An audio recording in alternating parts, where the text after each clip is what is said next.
ನಡಿ, ಈಗ ಶುರು ಮಾಡೋಣ. ಕೇಸರಿಯಿಂದ ಮನೋಲ್ಲಾಸ ಮನಸ್ಸು ಮತ್ತೇರಿ ಕುಣಿದಾಡಿದೆ ನೋಡು, ಮನಸ್ಸು ಮತ್ತೇರಿ ಕುಣಿದಾಡಿದೆ ನೋಡು. ಕ್ಷಣ ಕ್ಷಣವೂ ಆಚರಿಸಿ ಕೇಸರಿ ಹಬ್ಬ. ವಿಮಲ್, ಬಾಯಲ್ಲಿ ಹೇಳಿ ಕೇಸರಿ. Welcome back. ರೇವ್ ಪಾರ್ಟಿ ಅಸಲಿಯತ್ತು ಬಗೆದಷ್ಟು ಬಯಲಾಗ್ತಾನೆ ಇದೆ. ಸಿಸಿಬಿ ಅಧಿಕಾರಿಗಳು ತನಿಖೆಯನ್ನ ಚುರುಕುಗೊಳಿಸಿದ್ದು ಮತ್ತಷ್ಟು ಮಾಹಿತಿಯನ್ನ ಕಲೆ ಹಾಕಿದ್ದಾರೆ. ಇದರ ಜೊತೆಗೆ ತೆಲುಗು ನಟಿ ಹೇಮಾಗೆ ನೋಟಿಸ್ ಅನ್ನ ಶಾಕ್ ಕೊಟ್ಟಿದ್ದಾರೆ. ಈ ಕುರಿತು ಕಂಪ್ಲೀಟ್ ಡೀಟೇಲ್ಸ್ ಇಲ್ಲಿದೆ ನೋಡಿ.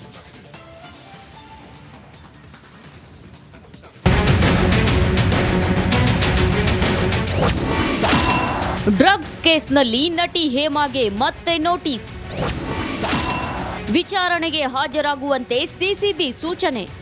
ಬೆಂಗಳೂರು ಹೊರವಲಯದ ಹುಸ್ಕೂರು ಬಳಿ ನಡೆದಿದ್ದ ರೇವ್ ಪಾರ್ಟಿಯಲ್ಲಿ ಅಮಲೇರಿಸಿಕೊಂಡವರ ಅಸಲಿಯತ್ತು ದಿನೇ ದಿನೇ ಹೊರಬೀಳ್ತಿದೆ. ರೇವ್ ಪಾರ್ಟಿಯಲ್ಲಿ ಭಾಗಿಯಾಗಿದ್ದ ತೆಲುಗು ನಟಿ ಸೇರಿ 100ಕ್ಕೂ ಹೆಚ್ಚು ಜನರು ಸಿಸಿಬಿ ಅಧಿಕಾರಿಗಳ ಕೈಗೆ ಸಿಕ್ಕಿಬಿದ್ದಿದ್ರು.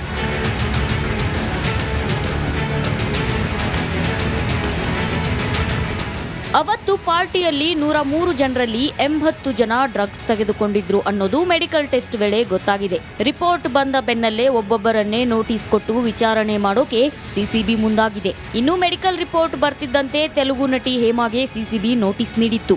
ಆದ್ರೆ ವಿಚಾರಣೆಗೆ ಹಾಜರಾಗೋಕೆ ಕಾಲಾವಕಾಶ ಕೇಳಿದ್ದ ಹೇಮಾ ಸಿಸಿಬಿ ಕಚೇರಿಗೆ ಬಂದಿರಲಿಲ್ಲ. ಈಗ ಮತ್ತೆ ಸಿಸಿಬಿ ಅಧಿಕಾರಿಗಳು ಹೇಮಾಗೆ 2ನೇ ನೋಟಿಸ್ ನೀಡಿದ್ದಾರೆ.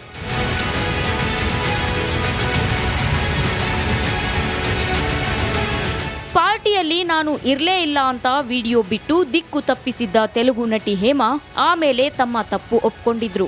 ಇತ್ತ ತನಿಖೆ ನಡೆಸ್ತಿರೋ ಸಿಸಿಬಿ ಟೀಮ್ ಹೇಮಾರನ್ನ ವಿಚಾರಣೆಗೆ ಹಾಜರಾಗೋಕೆ ನೋಟಿಸ್ ನೀಡಿದ್ರು.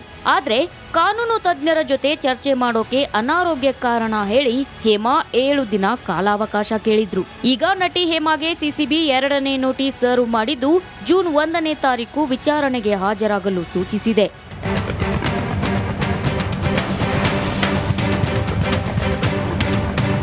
ನಟಿ ಹೇಮಾ ಸೇರಿ ಒಟ್ಟು 8 ಜನರಿಗೆ ನೋಟಿಸ್ ನೀಡಲಾಗಿದ್ದು ಸಿಸಿಬಿ ಮತ್ತಷ್ಟು ತನಿಖೆ ಚುರುಕುಗೊಳಿಸಿದೆ. Madesh, crime bureau, republic Kannada, Bengaluru.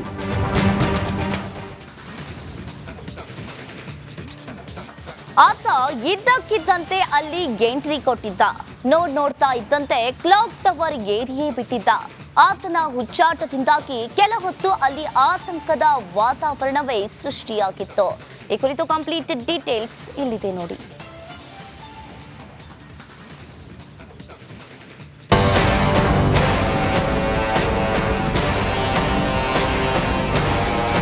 ಕೆಳಗೆ ಇಳಿಯೋ ಅಂದ್ರೂ ಕೇಳ್ತಿಲ್ಲ ನೋಡಿ ಈ ಆಸಾಮಿ. ಕ್ಲಾಕ್ ಟವರ್ ಏರಿ ಸ್ವಲ್ಪ ಹೊತ್ತು ಸೀನ್ ಕ್ರಿಯೇಟ್ ಮಾಡಿ ಎಲ್ಲರಿಗೂ ಟೆನ್ಷನ್ ಕೊಟ್ಟಿದ್ದ.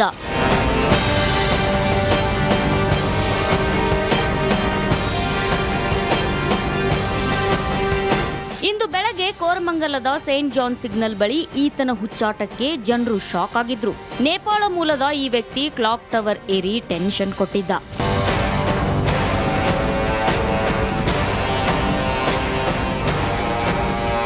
ಇನ್ನು ಕೂಡಲೇ ಸ್ಥಳಕ್ಕೆ ಆಗಮಿಸಿದ ಬಿಬಿಎಂಪಿ ಮಾರ್ಷಲ್ಸ್ಗಳು ಈತನನ್ನ ಇಳಿಸೋಕೆ ಹರಸಾಹಸ ಪಟ್ರು. ಆದ್ರೆ ಆಸಾಮಿ ಕೆಳಕ್ಕೆ ಇಳಿಯಲೇ ಇಲ್ಲ. ಬಳಿಕ ಪೊಲೀಸರು ಅಗ್ನಿಶಾಮಕ ದಳ ಸಿಬ್ಬಂದಿ ಮಾನಸಿಕ ಅಸ್ವಸ್ಥನನ್ನ ರಕ್ಷಿಸಿದ್ರು.